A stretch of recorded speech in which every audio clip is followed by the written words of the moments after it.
Salut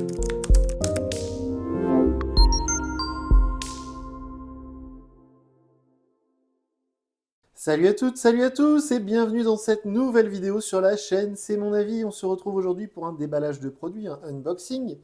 Et maintenant, vous en avez l'habitude sur cette chaîne secondaire, sur C'est mon avis 2, nous allons faire des déballages autres que des smartphones. On a déjà déballé ensemble cette montre connectée par exemple, on a déballé ensemble des oreillettes Nothing Phone, enfin Nothing Ear, pardon.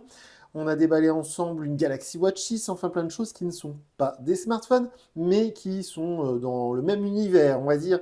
Et là, aujourd'hui, je me suis acheté une paire de AirPods Pro 2. Je me suis dit que ça pourrait en intéresser certaines et certains, parce que les AirPods de chez Apple, tout le monde les connaît, tout le monde les a eus, mais c'est pas si nombreux que ça, les youtubeurs, en tout cas les vidéastes amateurs qui se sont amusés à filmer le déballage de ces oreillettes Apple hyper connues, hyper vendues.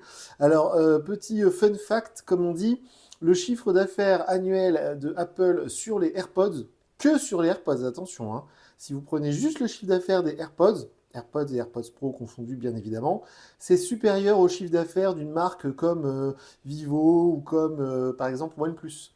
Hein, c'est absolument énorme le chiffre d'affaires engrangé chaque année par Apple sur la vente des AirPods et des AirPods Pro. Donc là, c'est la dernière version en date, ce sont les AirPods Pro, on appelle ça deuxième génération, c'est un peu comme l'Apple Watch, hein, on met un 2 derrière si on a envie, vous voyez, c'est bien deuxième génération. Et en fait, ça m'intéressait, pourquoi? Parce qu'il y a le port USB-C, donc on peut les charger aussi avec le MagSafe, donc c'est-à-dire qu'on peut les recharger sans fil. Il y a même la norme QI, alors normalement on dit Qi, je crois, de mémoire, c'est du Qi certified, donc c'est-à-dire qu'on peut le charger avec un chargeur sans fil.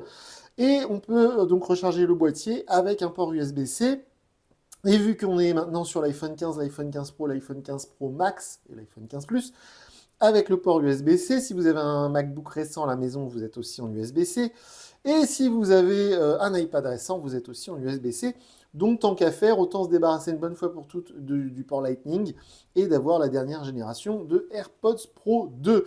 Alors pour celles et ceux qui se demandent si ça vaut le coup d'acheter des AirPods Pro 2 alors que ça coûte presque le double de prix par rapport à des bonnes oreillettes sans fil comme par exemple les Nothing Ear 2 que j'ai déballé il n'y a pas longtemps et que j'utilisais il y a encore quelques jours, eh bien pourquoi passer au Apple AirPods Pro 2? Quelques avantages par rapport à des modèles très bons, genre de chez Sony, de chez JBL ou encore de chez Jabra. Les Apple AirPods sont quasiment les seuls à pouvoir être connectés à l'univers, à l'écosystème Apple. C'est-à-dire que par exemple, moi, si j'ai mes AirPods dans les oreilles, que j'ai plus mon iPhone sur moi, je peux continuer à écouter la musique ou mes podcasts grâce à la montre. Ensuite, j'arrive chez moi, mes AirPods sont reconnus par mon Mac et par mon iPad, pardon, et vont se connecter évidemment tout seul dessus sans que j'ai à faire un appairage Bluetooth ou quoi que ce soit. Et ultime avantage, c'est qu'on peut aussi les connecter de la même manière, sans faire d'appairage, de manière assez magique, à une Apple TV.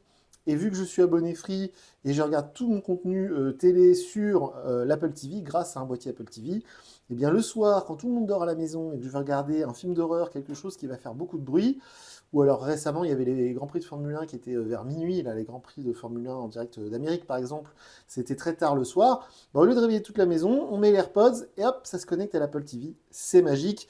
Donc c'est des petites choses comme ça qui font que c'est quand même drôlement pratique si vous avez l'écosystème Apple à la maison. C'est quand même super pratique. Alors, on va faire un déballage, même si on sait déjà ce qu'il y a à l'intérieur, hein. La petite pochette avec l'espèce de petite notice. Qu'est-ce qu'il nous indique là-dedans? Vous voyez, il nous explique justement la recharge sans fil, la recharge avec câble USB. Voilà, alors ça c'est magique également, hein. Si vous n'avez pas d'iPhone, c'est très difficile à expliquer, mais c'est vraiment magique. C'est-à-dire qu'il suffit d'ouvrir le petit boîtier là, et l'iPhone 15 Pro avec lequel je filme va tout de suite me proposer effectivement d'appairer les AirPods sans rien faire d'autre, sans aller dans aucun menu. C'est absolument génial, ça se fait tout seul. De la même manière, la tenue dans les oreilles est sans doute la meilleure que j'ai pu expérimenter personnellement. Les AirPods Pro sont ceux qui, en intra-auriculaire évidemment, sont les oreillettes qui me sont le plus confortables et qui se maintiennent le mieux dans l'oreille. J'ai eu de très bonnes Jabra Elite 75T qui ont disparu malheureusement, qu'on ne peut plus acheter, qui étaient excellentes aussi à ce niveau-là. Et les Nothing Ear 2 sont sans doute les seuls avec lesquels j'ai le même confort qu'avec des AirPods Pro 2. Et enfin, petit avantage par rapport à la concurrence, en tout cas de toutes celles que j'ai pu tester, et ces derniers temps j'ai testé pas mal d'oreillettes sans fil, on va dire assez haut de gamme, notamment les Galaxy Buds de chez Samsung qui sont conçus par AKG. Et si je devais donner un truc en plus sur ces Apple AirPods, c'est au niveau du mode transparence qu'ils ont inventé, je tiens à préciser, hein. Souvent on dit oui, Apple, ils reprennent des technologies existantes et puis après ils les popularisent, ce qui est vrai aussi. Mais le mode transparence, pour le coup, c'est vraiment sur les AirPods Pro 2 que ça a été, les AirPods Pro première génération, pardon, que ça a été inventé. Pour celles et ceux qui ne connaissent pas, ça, en fait, vous avez vos oreillettes, vous écoutez de la musique, un podcast, ou vous êtes en appel, et avec le mode transparence, vous entendez tout ce qui se trouve autour de vous, comme si vous n'aviez pas d'oreillettes. C'est absolument magique, c'est génial, ça évite de se faire renverser dans les grandes rues, par exemple, parce qu'on entend ce qui se passe autour de soi. Donc c'est absolument génial. Donc les AirPods Pro 2, je ne vais pas les ouvrir, parce que sinon ça va s'appairer à mon iPhone avec lequel je filme cette vidéo, justement. On va juste déballer ensemble le reste de la boîte. Hop, voilà. Au niveau de la qualité du son, c'est assez mitigé, en fait. Moi, je trouve que la qualité du son est évidemment exceptionnelle, que ce soit les médiums, les aigus, les basses, tout est bien restitué. J'ai eu de meilleures basses, j'ai eu des basses plus profondes avec certaines oreillettes, notamment de chez Jabra, qui est vraiment une excellente marque pour les appareils audio. Et en fait, le son, le seul truc que j'ai à lui reprocher sur ces AirPods première génération ou deuxième génération, c'est que le volume maximum n'est pas très élevé. Il est même assez faible. Donc même quand on est à fond, c'est pas fort quoi, au niveau du son. Mais bon. Alors ça, c'est les petits embouts. Donc tout est en carton maintenant, il n'y a plus rien en plastique. Je crois même que ce plastique-là, je crois que c'est un plastique plus ou moins végétal. Bref. Donc vous voyez, il y a petits embouts évidemment, hein, ça c'est assez classique. Et donc si les embouts qui sont déjà dessus, qui sont en fait les M, ne conviennent pas à votre pavillon d'oreille, vous avez les XS, les S ou les L. Et évidemment, on peut faire d'un côté ou de l'autre, c'est très pratique. Il y a même un test évidemment sur l'iPhone pour tester quel embout vous va le mieux. Et vous avez le câble. Alors ce câble devient assez traditionnel maintenant, puisque j'ai eu exactement le même avec mon iPhone 15 Pro. C'est le câble tissé, le câble USB-C vers USB-C en espèce de tissu. C'est plus du plastique. C'est assez chouette, il est de bonne qualité et de mémoire il prend jusqu'à 30 watts. Donc, et il fait le transfert de données, si je dis pas de bêtises. Donc voilà, je voulais faire ce petit déballage parce que c'est vrai que c'est des oreillettes qu'on connaît, qu'on a vues, qu'on a sans doute déjà tous possédées si on a un iPhone. Mais des déballages, on n'en voit pas beaucoup. Et je me suis dit, bon, bah voilà, tant qu'à faire, ça peut peut-être rendre service à certains et certaines.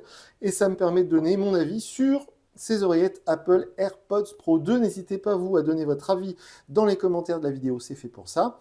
Et puis sinon, moi, je vous dis à très bientôt pour une nouvelle vidéo sur la chaîne. Salut!